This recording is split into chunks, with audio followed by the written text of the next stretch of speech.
Assalamualaikum warahmatullahi wabarakatuh. Kembali lagi bersama saya, Herdiesel Santoso, pada mata kuliah Sistem Manajemen Basis Data. Pada kesempatan kali ini, saya akan menyampaikan materi mengenai aljabar relasional.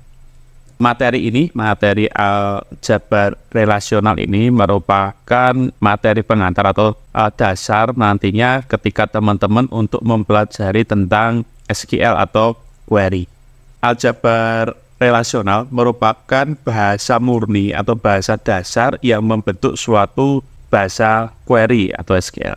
Bahasa query, jika teman-teman sudah pernah belajar SQL sebelumnya, di situ ada perintah select, kemudian perintah select where, kemudian perintah select, kemudian memilih atributnya apa, perintah join, dan lain sebagainya.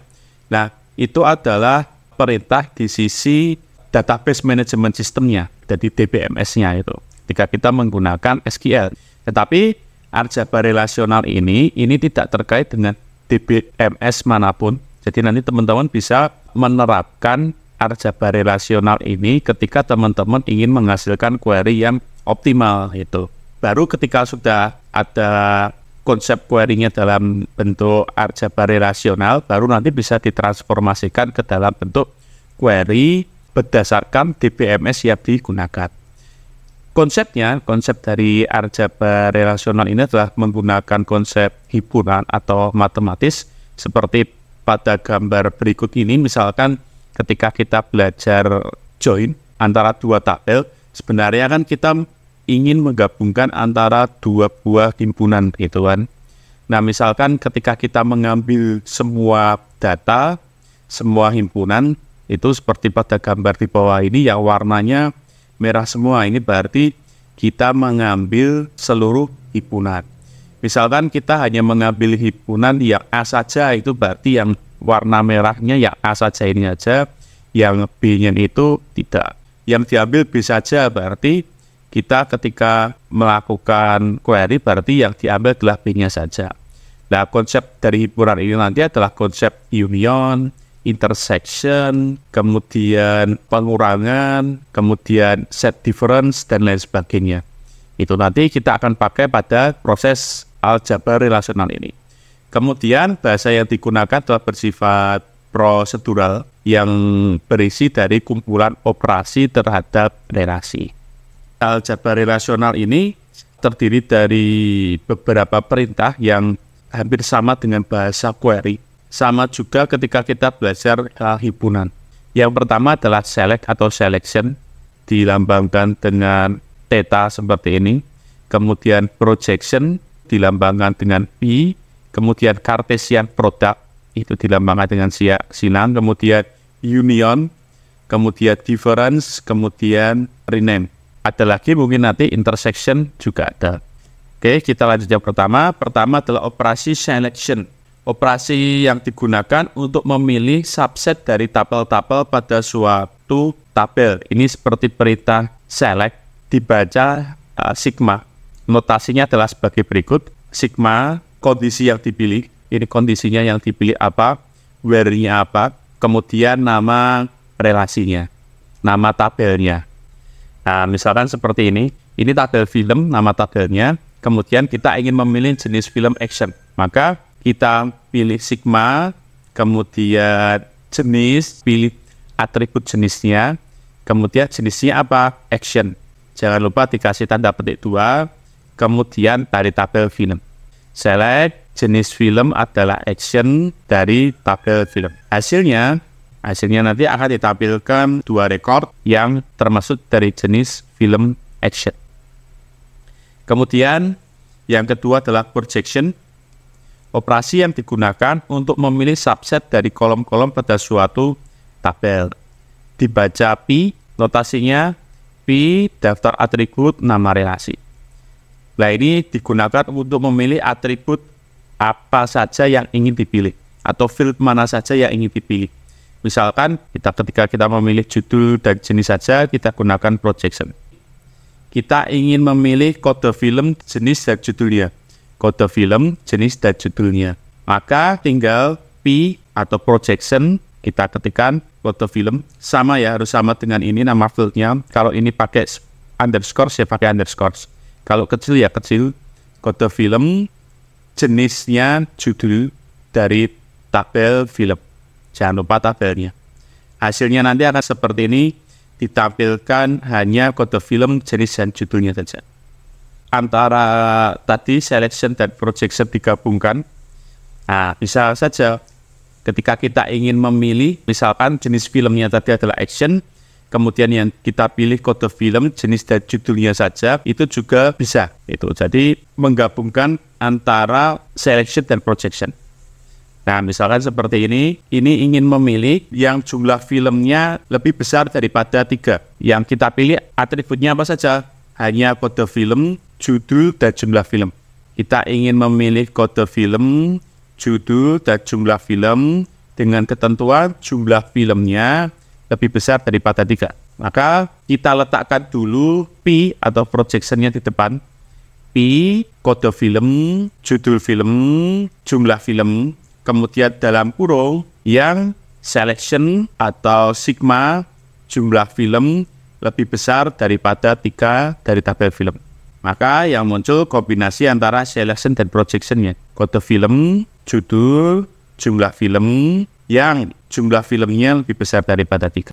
Ini kan dari tabel keseluruhannya, yang jumlah filmnya lebih besar daripada 3 itu hanya kode film A02. Maka yang akan ditampilkan hanya A02.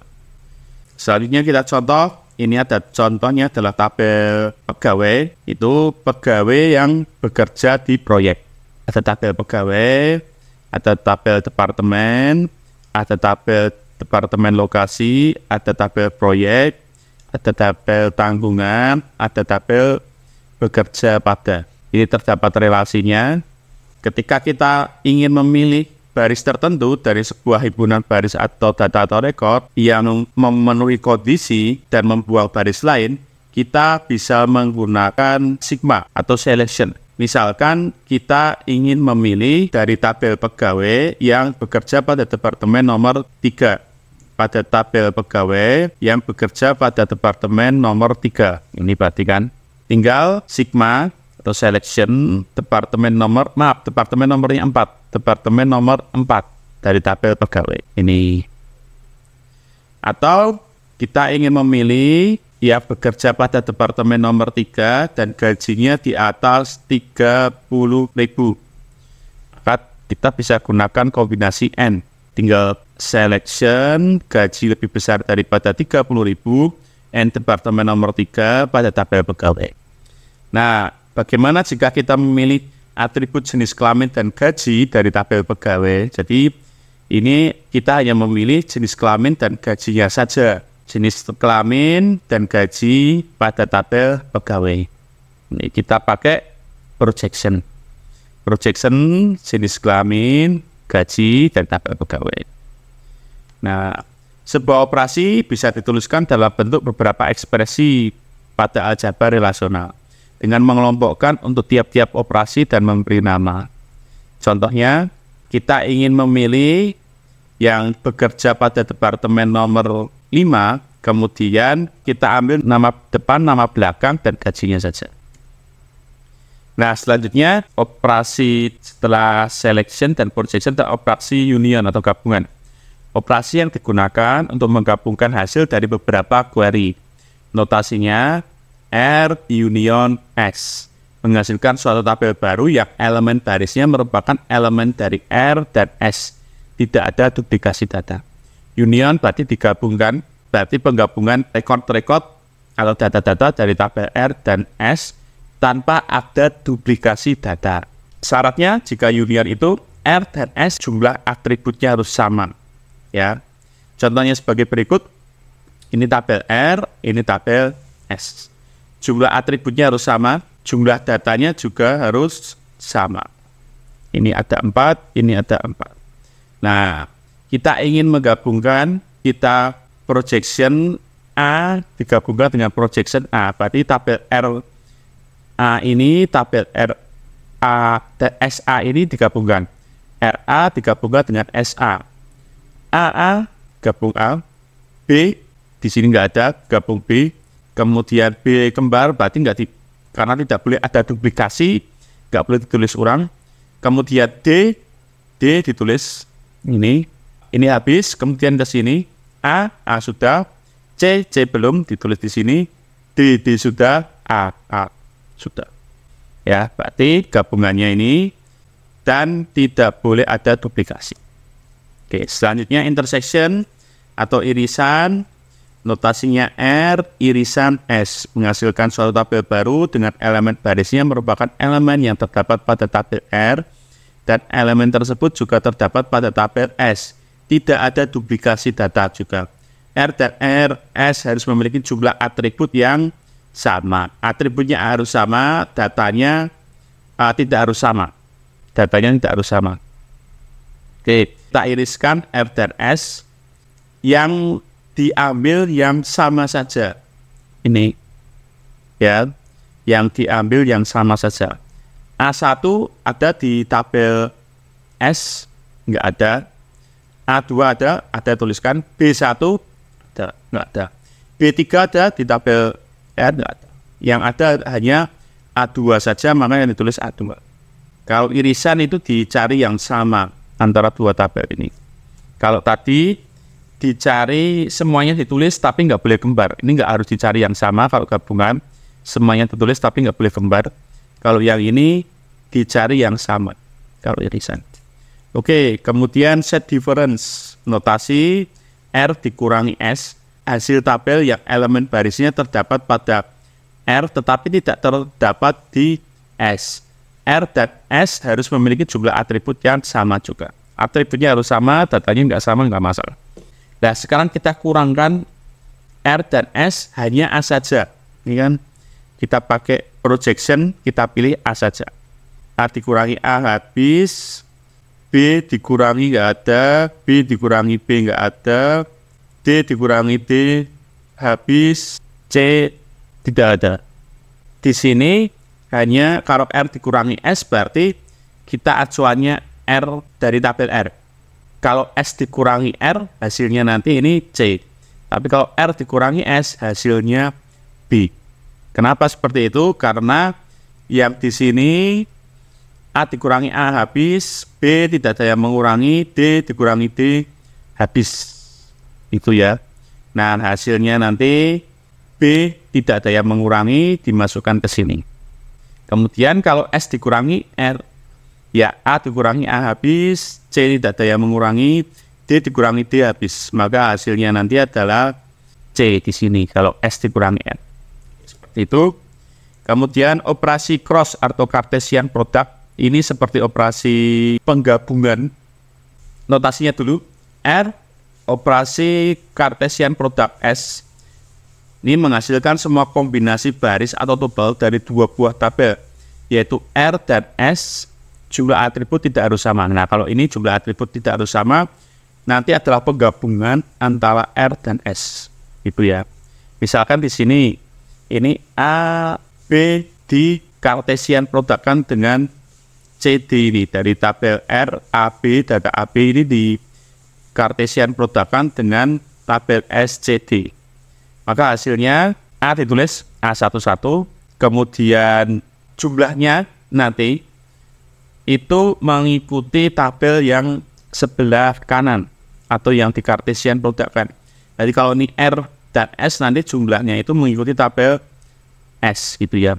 Berarti kalau ini A1 dikali A6, A1 A6, A1 dikali B5, A1 B5, A1 dikali C12, A1 C12, B3 dikali A6, B3 dikali A6, kemudian B3 dikali B5, B3 dikali B5, B3 dikali C12, B3 dikali C12.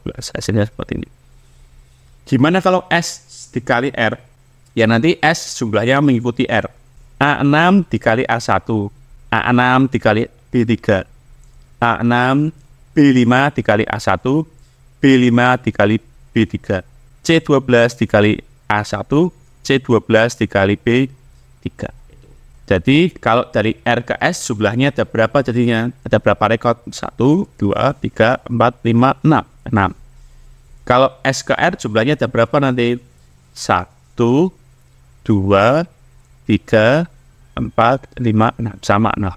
Oke, operasi join digunakan untuk menggabungkan dua tabel atau lebih. Syarat dilakukan jika kedua relasi memiliki satu atau lebih atribut sekutu. Nah, semua tabel ini dalam himpunan atau dalam tabel 1 cross product dengan E2, tabel 2 yang mempunyai nilai sama pada atribut sekutu. Kalau atribut sekutu bersifat tunggal, diambil salah satu. Maksudnya atribut sekutu adalah ada ini atribut yang sama. Ini harus wajib, harus ada. Misalkan dari tabel R dan S ini ada atribut yang sama yaitu SID. Nah ini nanti yang sama atributnya ini ditulis satu saja. Hasilnya adalah seperti ini, jadi sama seperti tadi, cuma digabungkan. Misalkan ini 22 Dustin, ratingnya 7, X-nya 4,5. Ini berarti ditambahkan 101, IID-nya 101, D-nya 10, 10, 96. Kemudian yang kedua juga sama, Dustin lagi ke 558. Ini Dustin ke 558. Kemudian 31 ke 22, 31 ke 22, kemudian 31 ke 58, 31 ke 58. Kemudian lagi 58 ke 22, kemudian 58 ke 58. Nah, seperti ini. Yang terakhir, operasi division. Ini notasi R dibagi dengan S atau R division S. Menghasilkan suatu tabel dari dua buah tabel yang terdiri dari atribut dari tabel R yang tidak terdapat pada tabel S, dengan tupel-tupel dari tabel R yang memiliki kesamaan dengan tupel-tupel yang ada pada tabel S secara keseluruhan dan tidak terdapat duplikasi data. Jadi syaratnya juga sama, tidak dapat duplikasi data. Oke, seperti ini. Ada tabel R, ini ada S nomor, P nomor. Nah, ini tabel S1 ada P nomor, ada tabel S2 ada P nomor juga. Nah, untuk P nomor S1 ini hanya P2. Untuk tabel S2 itu hanya P2 dan P4. Oke, bagaimana jika R division S1? Oke, ini di division dengan S1 saja. Yang ditulis di sini adalah yang hasil dari S nomor ini. Ini nanti karena yang disamakan adalah P nomornya yang dia ada di P2. Jadi P2 ini, yang P2 siapa ini? P2 saya kasih blok ya. Ini blok kuning P2, kemudian ini lagi P2, ini P2, ini P2. Oke, jadi hasilnya nanti ya tulis S nomornya S1, S2, S3, S4. Nah, selanjutnya kalau R dibagi S2 gimana? Oke, kita cari yang P2 dan P4. Ini S1 itu ada P2 dan P4-nya. Saya warnai kuning, biar kelihatan. Tadi nggak kelihatan ya. Yang S4 ada P2 dan P4-nya. Saya warnai dengan warna yang berbeda. Jadi S1 nggak boleh berulang dan S4. Kalau yang pertama tadi syaratnya cuma ada P2 saja. Kalau yang kedua ini dikurangi yang ada P2 dan P4-nya. Oke, seperti itu.